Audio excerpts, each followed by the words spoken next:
10મી આવૃત્તિનો શુભારંભ થવા જઈ રહ્યો છે. Vibrant Gujarat 2024 gateway to the future. દેશના લોકપ્રિય પ્રધાનમંત્રી આદરણીય શ્રી નરેન્દ્રભાઈ મોદી સાહેબના હસ્તે કાલે આ ઐતિહાસિક કાર્યક્રમની શરૂઆત થવા જઈ રહી છે.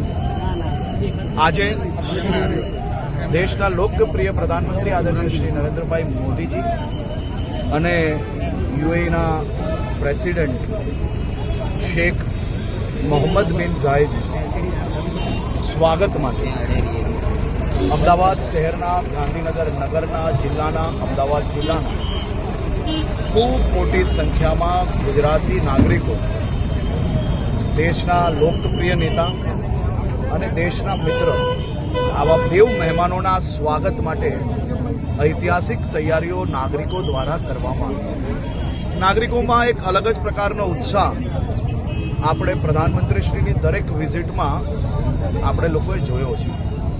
આજે એક વિશેષ ઉત્સાહ છે કે પ્રધાનમંત્રીશ્રીના વિઝનથી 20 વર્ષ પહેલાં વાઇબ્રન્ટ ગુજરાતની જે શરૂઆત કરવામાં આવેલી ને જે વાઇબ્રન્ટ ગુજરાત થકી ગુજરાતના ખૂણે ખૂણે વિકાસ પહોંચ્યો, ગુજરાતના ખૂણે ખૂણે લોકોને રોજગારીની નવી તકો મળી અને આ વાઇબ્રન્ટ ગુજરાતમાં ફરી એકવાર ગુજરાતના નાગરિકો માટે બીજી નવી તકો આપણે સૌને મળવાની છે.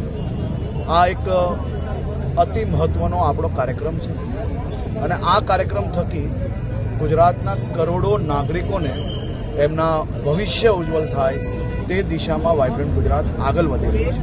આજે ના ભૂતોના ભવિષ્ય એક અદ્ભુત પ્રકારનું સ્વાગત પ્રધાનમંત્રીશ્રીનું અને યુએઈના પ્રેસિડેન્ટનું કરવા માટે ગુજરાતના નાગરિકો તૈયાર છે. આ કાર્યક્રમમાં કુલ મલાવીને 16થી વધારે રાજ્યોની અલગ અલગ કલાકૃતિઓ,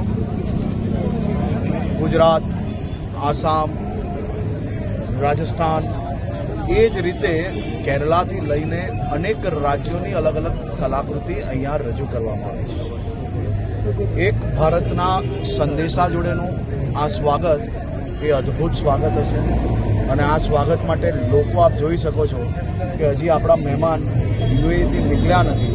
તેની પહેલાં ગુજરાતના નાગરિકો દેશના લોકપ્રિય પ્રધાનમંત્રી અને આપણા મહેમાનના સ્વાગત માટે તૈયાર છે. ઓકે.